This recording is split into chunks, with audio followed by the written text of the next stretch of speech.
అల్లూరి సీతారామరాజు జిల్లా పాడేరులో వైసీపీ యువత పోరు నిరసన కార్యక్రమం.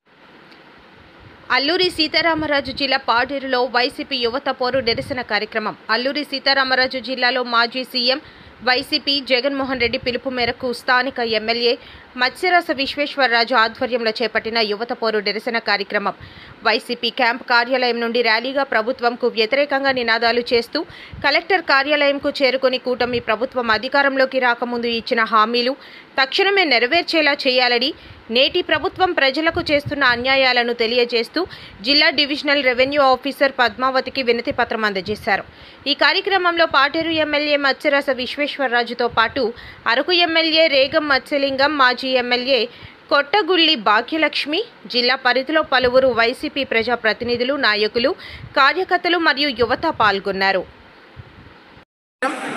ఈరోజు రాష్ట్ర వ్యాప్తంగా వైఎస్ఆర్ కాంగ్రెస్ పార్టీ అధ్యక్షులు మాజీ ముఖ్యమంత్రి వర్యులు శ్రీ వైఎస్ జగన్మోహన్ రెడ్డి గారి యొక్క ఆదేశాల మేరకు ఏదైతే ఈరోజు కూటమి ప్రభుత్వం ఏర్పాటు చేసి దాదాపుగా సంవత్సరం కాలం గడిచినప్పటికీ కూడా ఎన్నికల్లో వాళ్ళు ఇచ్చినటువంటి హామీలు ఏవి కూడా నెరవేర్చకుండా అన్ని వర్గాల ప్రజల్ని మోసం చేయడంలో భాగంగా ఈరోజు ముఖ్యంగా యువతకి మోసం చేసినటువంటి తరుణంలో ఈరోజు యువత పోరు అనే పేరుతోని ప్రతి జిల్లాలో కూడా ఈ కార్యక్రమం చేయాలని వారి ఆదేశాల మేరకు ఈరోజు అల్లూరి సీతారామరాజు జిల్లా అధ్యక్షులు స్థానిక శాసనసభ్యులు మత్స్యరస విశ్వేశ్వరరాజు గారి ఆధ్వర్యంలో, అదేవిధంగా అరకు శాసనసభ్యులు రేగం మత్స్యలింగం గారు, అదేవిధంగా ఇక్కడ విచ్చేసినటువంటి ప్రతి ఒక్కరు కూడా ఎంపీటీసీలకి, ఎంపీపీలకి, జెడ్పీటీసీలకి, సర్పంచులకి, ముఖ్యంగా అల్లూరి సీతారామరాజు జిల్లాకు సంబంధించి యువజన విభాగం అధ్యక్షులు శేఖర్ ఆధ్వర్యంలో ఈరోజు ఇంత చక్కటి కార్యక్రమాన్ని నిర్వహించడం జరిగింది. సో ముఖ్యంగా మేము చెప్పగలిగింది ఒకటే, ఈరోజు యువత ముఖ్యంగా ఏదంటే ప్రతి యువతకి కూడా నిరుద్యోగ భృతి ప్రతి నెల 3,000 రూపాయలు ఇస్తామని చెప్పేసి మోసం చేయడం జరిగింది. సంవత్సరం కాలం జరిగింది. 36,000 రూపాయలు ఈ రోజుకి ఏ యువతకు కూడా ఈరోజు అకౌంట్లో జమ చేయనటువంటి పరిస్థితి మనం చూస్తూ ఉన్నాం. దాదాపుగా 1,30,00,000 మంది యువత ఈరోజు ఈ రాష్ట్రంలో ఉన్నారు. వాళ్ళందరికీ కూడా నిరుద్యోగ భృతి ఇవ్వలేదు. అదేవిధంగా ఈ 5 సంవత్సరాల కాలంలో 20 లక్షల ఉద్యోగాలు తీసి యువతకి బాసటగా నిలుస్తానని చెప్పేసి యువగలంలో పాదయాత్రలోని లోకేష్ గారు చెప్పడం జరిగింది. ఈరోజు 20 లక్షల ఉద్యోగాలు అంటే వాళ్ళ సంవత్సరం కాలం గడిచింది. 5 లక్షల ఉద్యోగాలు ఈ పాటికే ఇచ్చి ఉండాలి, కానీ ఒక్క ఉద్యోగం కూడా ఇవ్వలేదు. గౌరవ మాజీ ముఖ్యమంత్రి వర్యులు జగన్మోహన్ రెడ్డి గారు అంటే మా టెన్యూర్లో 19 to 24 మనం చూసుకోగలిగితే శాశ్వత ఉద్యోగాలు అంటే ఒక సచివాలయాల వ్యవస్థ ద్వారా శాశ్వత ఉద్యోగాలు కల్పించినటువంటి ఘనత జగన్మోహన్ రెడ్డి గారికి మాత్రమే దక్కుతూ ఉంది. అదేవిధంగా వాలంటీర్స్కి, ముఖ్యంగా వాలంటీర్లందరికీ కూడా దాదాపుగా 2 లక్షల పైచీలకు ఈ రాష్ట్రంలో పనిచేసినటువంటి వాలంటీర్లకి 10,000 రూపాయలు మీకు జీతం ఇస్తానని చెప్పి మోసం చేసి ఎన్నికల్లో వాళ్ళతో పని చేయించుకొని ఈరోజు ఎన్నికలు అయిన తర్వాత వాళ్ళు గెలిచిన తర్వాత ఈరోజు వాళ్ళందరినీ కూడా రోడ్డు మీద పడేసినటువంటి పరిస్థితి మనం చూస్తూ ఉన్నాం. అదేవిధంగా ప్రతి ఇంటికి కూడా రేషన్ అనేది ప్రతి డోర్ డెలివరీ చేయాలి, ప్రతి ఒక్కరికి కూడా అందాలని ఒక లక్ష్యంతో MDU వెహికల్స్ అనేది పెట్టడం జరిగింది. దాంట్లో దాదాపుగా 20,000 మంది పైగా ఈరోజు రాష్ట్రంలో పనిచేస్తున్నటువంటి వాళ్ళందరికీ కూడా ఈరోజు MDU వెహికల్స్ ఎవరైతే నడుపుతూ ఉన్నారో వాళ్ళందరినీ కూడా ఉద్యోగాలు తీసేసే పరిస్థితి ఈరోజు మనం చూస్తూ ఉన్నాం. అదేవిధంగా ప్రభుత్వం చేత వైన్ షాప్స్ అన్నీ కూడా మనం నడపాలి, ఎందుకంటే మద్య నియంత్రణ అనేది చేయాలని ఒక ఆలోచనతోని ఒక టైం బౌండ్ పెట్టుకొని ఎంతోమందికి ఉపాధి కల్పించినటువంటి బెవరేజెస్లో కల్పించినటువంటి ఉద్యోగాలకు కూడా తొలగించినటువంటి పరిస్థితి ఈరోజు మనం ఈ కూటమి ప్రభుత్వంలో మనం చూస్తూ ఉన్నాం. అంటే ఈరోజు అన్ని వర్గాల ప్రజల్ని మోసం చేస్తూ ఈరోజు ముఖ్యంగా యువత ఈరోజు ఎంతోమంది ఉద్యోగ అవకాశాలు కల్పిస్తుంది ఈ కూటమి ప్రభుత్వము. నారా లోకేష్ గారు చాలా పెద్ద ఎత్తున సభల్లో చాలా గొప్పగా నిరుద్యోగుల గురించి మాట్లాడారు.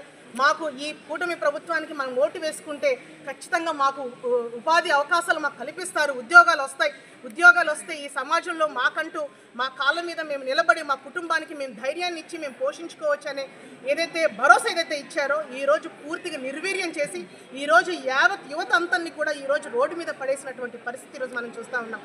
జగన్మోహన్ రెడ్డి గారు అధికారంలో ఉన్నప్పుడు ఫీజు రియంబర్స్మెంట్ ఇచ్చారు, విద్యా దీవెన, వసతి దీవెన పేరుతో విద్యార్థులు ఎవరైతే చదువుతున్నారో వాళ్ళందరికీ కూడా బాసటగా నిలిచే పరిస్థితి మనం చూస్తూ ఉన్నాం. ఈరోజు మీ అందరికీ తెలుసు, ఫీజు రియంబర్స్మెంట్ అనే పదం చెబితే మనకు గుర్తుకొచ్చే ఏకైక నాయకుడు దివంగత నేత రాజశేఖర్ రెడ్డి గారు. ఎందుకంటే ప్రొఫెషనల్ కోర్సుల్లో చదవాలి, ఉద్యోగాలు తెచ్చుకోవాలి, ఈ సమాజంలో గౌరవం పొందాలన్న ఒక ఆలోచనతోని ఆ రోజు రాజశేఖర రెడ్డి గారు ప్రవేశపెట్టినటువంటి ఈ పథకం ద్వారా ఎంతోమంది పేద విద్యార్థులందరూ కూడా పెద్ద పెద్ద చదువులు చదువుకొని ఈరోజు ఉన్నత స్థాయిలో స్థిరపడ్డారంటే కేవలం ఫీజు రియంబర్స్మెంట్ ద్వారా. అలాంటి ఫీజు రియంబర్స్మెంట్ బకాయిలు కూడా ఈరోజు ఉంచేసి ఈరోజు విద్యార్థులందరినీ కూడా మోసం చేసే పరిస్థితి మనం చూస్తూ ఉన్నాం. జగన్మోహన్ రెడ్డి గారి యొక్క చారిత్రాత్మకమైనటువంటి నిర్ణయాలు 17 మెడికల్ కాలేజ్ అంటే ఏ రాష్ట్రంలో ఏ ముఖ్యమంత్రి కూడా అంత ఫార్వర్డ్ స్టెప్ అనేది ఎక్కడ కూడా తీసుకోలేదు.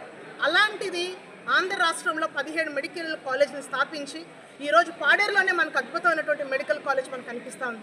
ఈరోజు ప్రభుత్వం చేత నడిపించాల్సినటువంటి మెడికల్ కాలేజెస్ అన్నీ కూడా ఈరోజు ప్రైవేట్ పరం చేసే ఆలోచనలో ఈరోజు ఈ కూటమి ప్రభుత్వం కుట్ర పన్నుతుందనే విషయం మనందరికీ కూడా తెలిసింది. కాబట్టి దయచేసి యువత అదేవిధంగా అన్ని వర్గాల అంటే విద్యార్థులను చదివించుకునే తల్లిదండ్రులు కానివ్వండి, చదువుకునే విద్యార్థులు కానివ్వండి, ఏదైతే యువత కానివ్వండి, మేధావులు అందరూ కూడా ఒక ఆలోచన చేయాలి.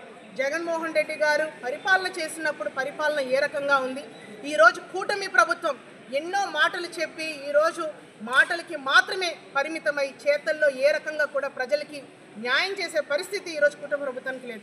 కాబట్టి రెండు ప్రభుత్వాలు వ్యత్యాసం చూడండి, ఇద్దరు నాయకుల మధ్య తేడాని ఖచ్చితంగా గమనించండి అని కూడా ఈ సందర్భంగా మీడియా మిత్రుల ద్వారా నేను కోరుకుంటూ, ఒక్కసారి ఈ యువతను ఏదైతే ఈరోజు మోసం చేస్తూ ఉన్నారు, యువతనే కాదు అన్ని రకాల ప్రజల్ని మీరు మోసం చేస్తూ ఉన్నారు.